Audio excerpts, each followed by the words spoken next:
Welcome to Kitron China. My name is Žygimantas Dirsė and I am the managing director of this facility. Kitron China has been operating since 2010. Today it has 200 employees working on 6,000 square meters of manufacturing area. At this location, we are able to provide a full range of services for various sectors. A localized supply chain gives proximity to various commodity suppliers, helping us to react quickly to any customer changes or demands.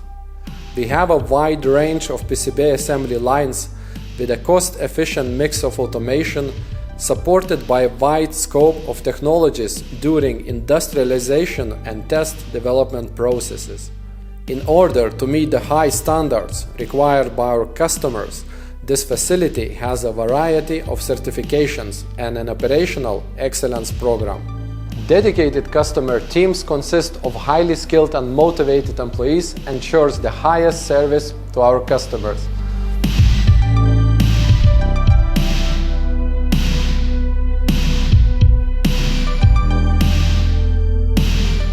Now, let me welcome you to a virtual tour of our facility.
Thank you for visiting our facility. We hope to see you soon.